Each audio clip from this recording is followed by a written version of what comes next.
Hello दोस्तों, आज हम आपको बताएंगे एक रात के लिए पुनर्जीवित हुए थे महाभारत युद्ध में मारे गए वीर।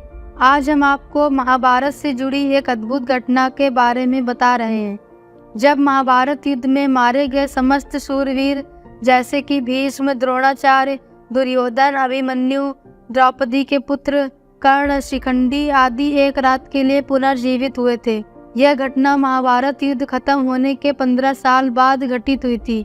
साथ ही हम आपको बताएंगे कि धृतराष्ट्र, गांधारी, कुंती और विदुर की मौत कैसे हुई। आइए इन सब के बारे में विस्तार पूर्वक जानते हैं। राजा बनने के पश्चात हस्तिनापुर में युधिष्ठिर धर्म व न्याय पूर्वक शासन करने लगा। युधिष्ठिर प्रतिदिन धृतराष्ट्र व गांधारी का आशीर्वाद लेने के बाद ही अन्य काम करते थे। इस प्रकार अर्जुन, नकुल, सहदेव, द्रौपदी आदि भी सदैव धृतराष्ट्र व गांधारी की सेवा में लगे रहते थे। लेकिन भीम के मन में धृतराष्ट्र के प्रति हमेशा द्वेष भाव ही रहता। भीम धृतराष्ट्र के सामने कभी ऐसे ही बातें भी कह देता जो कहने योग्य नहीं होती थी। 15 साल पश्चात धृतराष्ट्र गए थे वन। इस प्रकार धृतराष्ट्र गांधारी को पांडवों के साथ रहते रहते 15 साल गुजर गए। एक दिन भीम ने धृतराष्ट्र व गांधारी के सामने कुछ ऐसी बातें कह दी जिसे सुनकर उनके मन में बहुत शोक हुआ। तब धृतराष्ट्र ने सोचा कि पांडवों के आश्रय में रहते अब बहुत समय हो चुका है, इसीलिए अब वानप्रस्थ आश्रम वन में रहना ही उचित है। गांधारी ने भी धृतराष्ट्र के साथ वन जाने में सहमति दे दी। धृतराष्ट्र व गांधारी के साथ विदुर व संजय ने वन जाने का निर्णय लिया। कार्तिक पूर्णिमा के दिन वन में गए थे। वन जाने का विचार कर धृतराष्ट्र ने युधिष्ठिर को बुलाया और उनके सामने पूरी बात कह दी। पहले तो युधिष्ठिर को बहुत दुख हुआ, लेकिन बाद में महर्षि वेदव्यास के कहने पर युधिष्ठिर मान गए। जब युधिष्ठिर को पता चला कि धृतराष्ट्र व गांधारी के साथ विदुर व संजय भी वन जा रहे हैं, तो उनके शोक की सीमा नहीं रही। धृतराष्ट्र ने बताया कि वे कार्तिक मास की पूर्णिमा को वन के लिए यात्रा करेंगे। वन जाने से पहले धृतराष्ट्र ने अपने पुत्रों व वन अन्य परिजनों के श्राद्ध के लिए युधिष्ठिर से धन मांगा। भीम ने द्वेषतावश धृतराष्ट्र को धन देने से इनकार कर दिया। तब युधिष्ठिर ने उन्हें फटकार लगाई और धृतराष्ट्र को बहुत सा धन देकर श्राद्ध कर्म संपूर्ण करवाया। तय समय पर धृतराष्ट्र, गांधारी, विदुर व संजय ने वन यात्रा प्रारंभ की। इन सभी को वन जाते देख पांडवों की माता कुंती ने भी वन में निवास करने का निश्चय किया। पांडवों ने उन्हें समझाने का बहुत प्रयास किया, लेकिन कुंती भी धृतराष्ट्र और गांधारी के साथ वन चली गई। धृतराष्ट्र आदि ने पहली रात गंगा नदी के तट पर व्यतीत की। कुछ दिन वहां रुकने के बाद धृतराष्ट्र, गांधारी, कुंती, विदुर व संजय कुरुक्षेत्र आ गए। यहाँ महर्षि वेदव्यास ने वनवास की शिक्षा लेकर ये सभी महर्षि सतयूप के आश्रम में निवास करने लगे। वन में रहते हुए धृतराष्ट्र घोर तप करने लगे। तब से उनके शरीर का मांस सूख गया। सिर पर महर्षियों की तरह जटा धारण कर वे और भी कठोर तप करने लगे। तब से उनके मन का मोह दूर हो गया। गांधारी और कुंती भी तप में लीन हो गई। विदुर और संजय उनकी सेवा में लगे रहते और तपस्या किया करते। इस प्रकार वन में रहते हुए धृतराष्ट्र आदि को लगभग 1 वर्ष बीत गया। इधर हस्तिनापुर में एक दिन राजा युधिष्ठिर के मन में वन में रह रहे अपने परिजनों को देखने की इच्छा हुई। तब युधिष्ठिर ने अपने सेना प्रमुखों को बुलाया और कहा कि वन जाने की तैयारी करो। मैं अपने भाइयों व परिजनों के साथ वन में रह रहे महाराज धृतराष्ट्र, माता गांधारी व कुंती आदि के दर्शन करूंगा। इस प्रकार पांडवों ने अपने पूरे परिवार के साथ वन जाने की यात्रा प्रारंभ की। पांडवों के साथ वे नगरवासी भी थे जो धृतराष्ट्र आदि के दर्शन करना चाहते थे। पांडव अपने सेना के साथ चलते चलते उस स्थान पर आ गए जहाँ धृतराष्ट्र, गांधारी और कुंती रहते थे। जब युधिष्ठिर ने उन्हें देखा तो वे बहुत प्रसन्न हुए और मुनियों के वेश में अपने परिजनों को देखकर उन्हें शोक भी हुआ। धृतराष्ट्र, गांधारी और कुंती अपने पुत्रों व परिजनों को देखकर बहुत प्रसन्न हुए। जब युधिष्ठिर ने वहां विदुर जी को नहीं देखा तो धृतराष्ट्र ने उनके बारे में पूछा।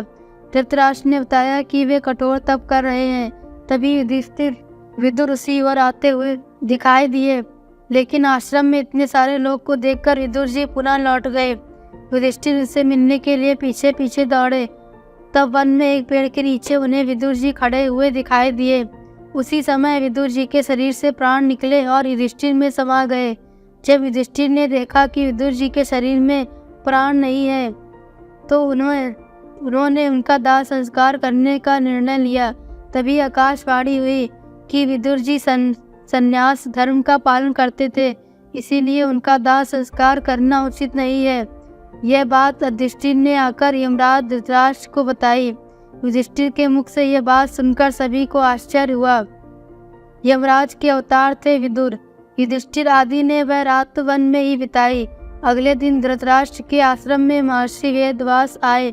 जब उन्हें पता चला कि विदुर जी ने शरीर त्याग दिया, तब उन्होंने बताया कि विदुर धर्मराज यमराज के अवतार थे और युधिष्ठिर भी धर्मराज का ही अंश है।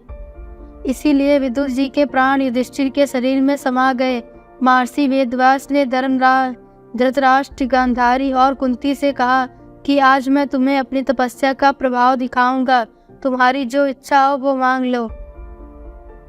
तब धृतराष्ट्र व गांधारी ने युद्ध में मृत अपने पुत्रों तथा कुंती ने कर्ण को देखने की इच्छा प्रकट की। द्रौपदी आदि ने कहा कि वह भी अपने परिजनों को देखना चाहते हैं। महर्षि वेदव्यास ने कहा कि ऐसा ही होगा। युद्ध में मारे गए जितने भी वीर हैं उन्हें आज रात तुम सभी देख पाओगे। ऐसा कहकर वेदव्यास ने सभी को गंगा तट पर चलने के लिए कहा। महर्षि वेदव्यास के कहने पर सभी गंगा तट पर एकत्रित हो गए और रात होने का इंतजार करने लगे। विधवा स्त्रियां अपने पतियों के साथ कूद गई थी गंगा में। रात होने पर महर्षि वेदव्यास ने गंगा नदी में प्रवेश किया और पांडव व कौरव पक्ष के सभी मृत योद्धाओं का आवाहन किया। थोड़ी ही देर में भीष्म, द्रोणाचार्य, कर्ण, दुर्योधन, दुशासन, अभिमन्यु, धृतराष्ट्र के सभी पुत्र, घटोत्कच, द्रौपदी के 5 पुत्र, राजा द्रुपद, धृतराष्ट्र, शकुनी, शिखंडी आदि वीर जल से बाहर निकल आए। उन सभी के मन में किसी भी प्रकार का अहंकार व क्रोध नहीं था। महर्षि वेदव्यास ने धृतराष्ट्र व गांधारी को दिव्य नेत्र प्रदान किए। अपने मृत परिजनों को देख सभी के मन में हर्ष छा गए। सारी रात अपने मृत परिजनों के साथ बिताकर सभी के मन में संतोष हुआ। अपने मृत पुत्रों, भाइयों, पतियों व अन्य संबंधियों से मिलकर सभी का संताप दूर हो गया। तब महर्षि वेदव्यास ने कहा, उपस्थित विधवा स्त्रियों से कहा कि जो भी अपने पति के साथ जाना चाहती है वे सभी गंगा नदी में डुबकी लगाएं। महर्षि वेदव्यास के कहने पर अपने पति से प्रेम करने वाली स्त्रियां गंगा में डुबकी लगाने लगी और शरीर छोड़कर पति लोक में चली गई। इस प्रकार वह अद्भुत रात समाप्त हुई। आग में जलकर हुई धृतराष्ट्र, गांधारी व कुंती की मृत्यु। इस प्रकार अपने मृत परिजनों से मिलकर धृतराष्ट्र, गांधारी, कुंती व पांडव बहुत प्रसन्न हुए।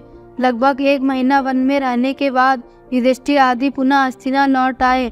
इस घटना के करीब 2 वर्ष बाद एक दिन देवर्षि नारद युधिष्ठिर के पास आए। युधिष्ठिर ने उनका स्वागत किया। तब देवर्षि नारद ने उन्हें बताया कि वे गंगा नदी के आसपास के तीर्थों के दर्शन करते हुए आए हैं। तो युधिष्ठिर ने उनसे धृतराष्ट्र, गांधारी व माता कुंती के बारे में पूछा। तब देवर्षि नारद ने बताया कि तुम्हारे वन से लौटने के बाद धृतराष्ट्र आदि हरिद्वार चले गए। वहां भी उन्होंने घोर तपस्या की। एक दिन जब वे गंगा स्नान कर आश्रम आ रहे थे तभी वन में भयंकर आग लग गई।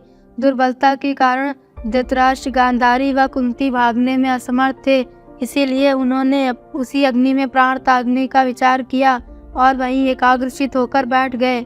इस प्रकार धृतराष्ट्र, गांधारी व कुंती ने अपने प्राणों के त्याग कर दिया।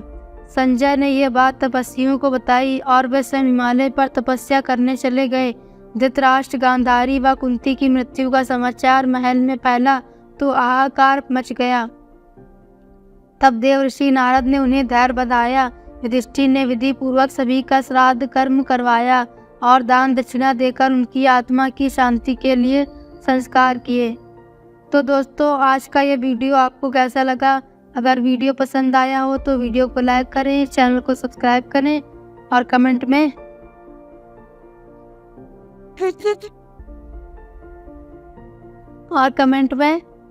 जय श्री कृष्णा लिखना ना भूलें।